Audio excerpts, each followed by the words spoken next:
Bonjour tout le monde, aujourd'hui dans cette vidéo nous allons tenter de répondre à la question suivante, que faut-il faire pour être en forme? Tout d'abord, le concept d'être en forme est très individuel, les standards vont varier en fonction des personnes. Pour certains ça va être de vivre au quotidien sans mots, pour d'autres ça va être de courir 1 heure et encore pour d'autres pouvoir courir un marathon. La forme ne se résume pas que à la course à pied, elle est un peu plus générale. L'idée de forme va différer bien sûr en fonction du niveau et des conditions physiques que désire la personne. Donc ça peut être très bien la course à pied, la musculation, etc., etc. On peut retrouver différents états de forme. Et bien sûr aussi de ses standards. La forme peut être définie de 2 manières différentes. La première, c'est elle représente la condition physique d'un individu par rapport à un effort qu'il a à fournir. Donc on parlera de forme ici quand la personne aura une condition physique adaptée à l'effort qu'il a à faire.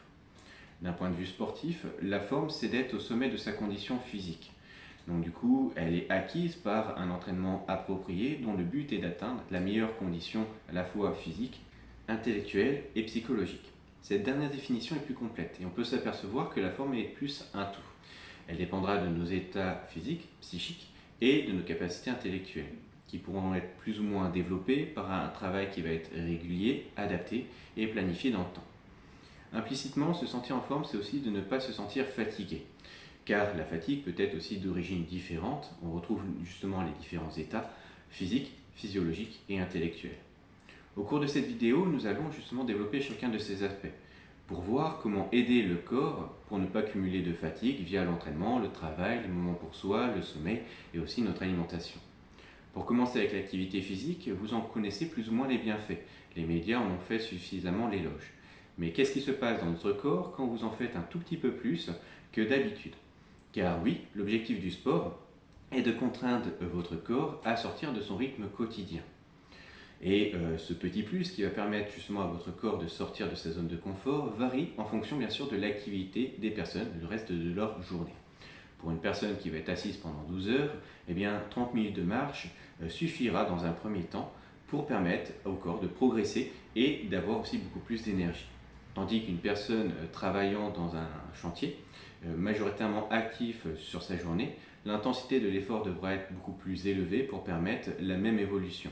Par exemple 30 minutes de crossfit, de course à pied ou autre activité physique avec une intensité plutôt élevée. Cette activité physique supplémentaire générera un bon stress au corps. Après récupération, vous augmenterez vos capacités physiques et aussi votre total d'énergie. Pour obtenir et surtout garder ce gain d'énergie, il est nécessaire de pratiquer cette activité physique de manière hebdomadaire, car votre corps ne développera ni ne conservera une caractéristique dont il n'a pas besoin.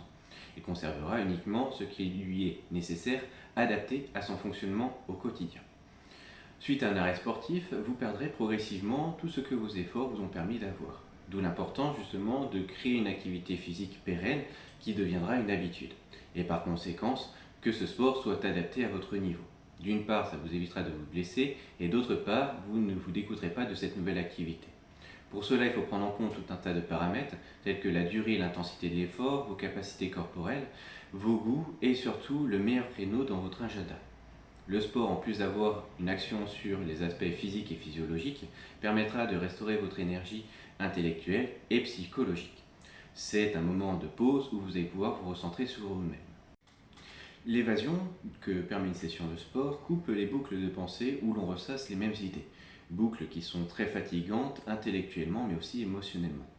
Le fait de se couper pour un temps justement de son quotidien nous permet d'avoir une autre vision sur la situation, d'avoir d'autres idées et parfois même de trouver la solution. L'activité physique nous permet aussi d'avoir une meilleure récupération. Cela peut paraître contre-intuitif de faire une séance de sport après une journée fatigante.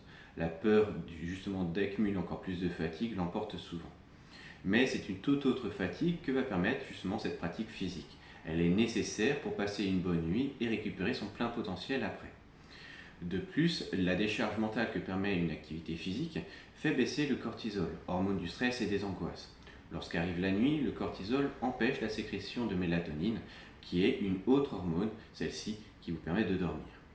Combien de fois êtes-vous levé autant fatigué que quand vous êtes couché? Combien de mauvaises nuits avez-vous passé après une journée éreintante, et cela malgré la fatigue?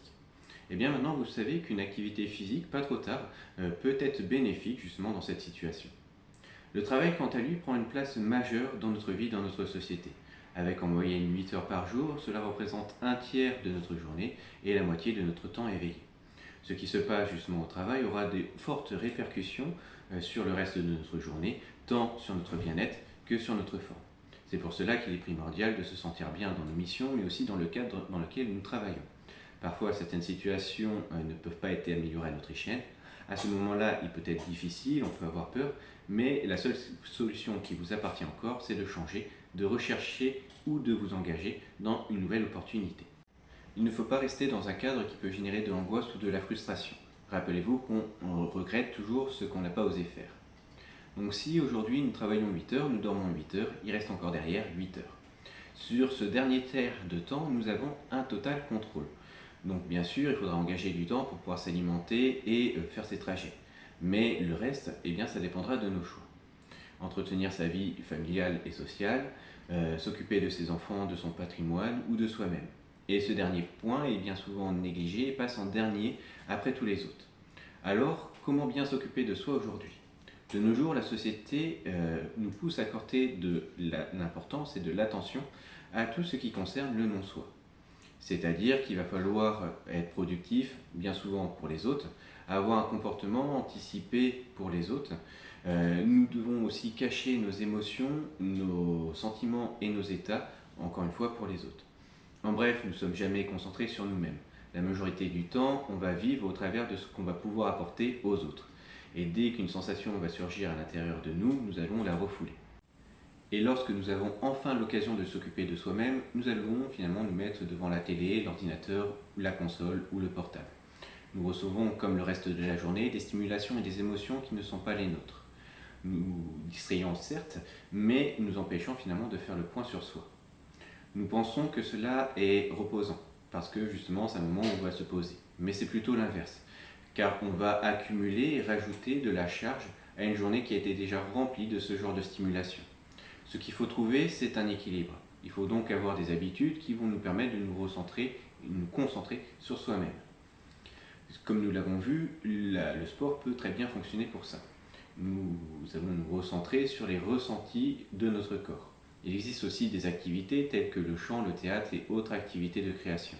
Des activités de contemplation ou d'observation de la nature, d'art et de soi-même, notamment via la méditation, peuvent être aussi des bons moyens de se recentrer.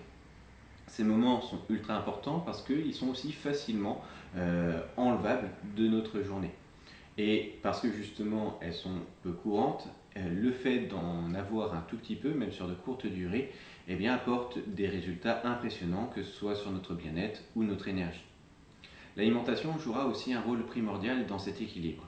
Manger a pour premier but finalement d'apporter de l'énergie à notre corps. Elle a un impact sur notre forme physique et aussi psychologique. Mais pour cela, il nous faudra tout d'abord digérer, donc utiliser plus ou moins d'énergie pour ce faire. Des mets tels que les graisses, les glucides et les repas copieux vont mettre beaucoup plus de temps et plus énergivores à assimiler. Vous ressentirez une grosse fatigue, le temps finalement qu'elle se termine. L'équilibre alimentaire sur les repas et aussi entre les repas est hyper important pour vous sentir en pleine forme.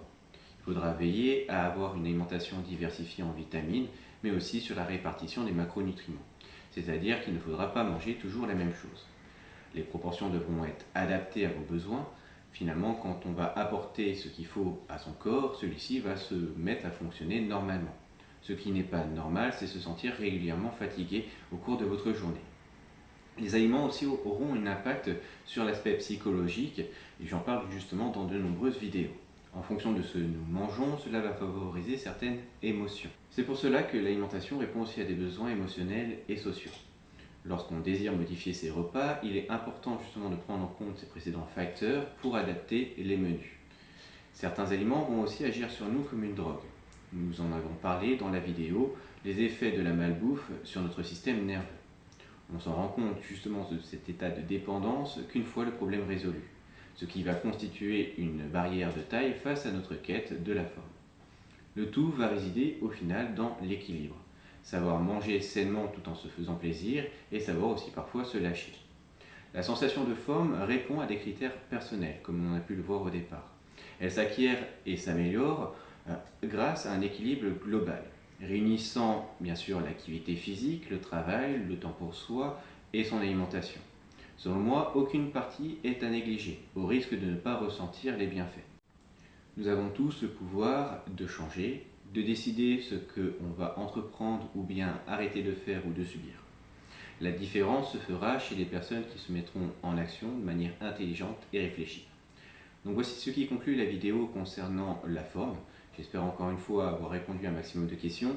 Si vous en reste, n'hésitez pas à les écrire en commentaire et j'essaierai d'y répondre le plus rapidement possible. De même, si vous voulez avoir des informations complémentaires sur mes coachings sportifs ou nutritionnels, vous avez mon email en description, ou bien pareil, un petit commentaire et j'essaierai de vous répondre le plus rapidement possible. Il ne me reste plus qu'à vous souhaiter une bonne journée.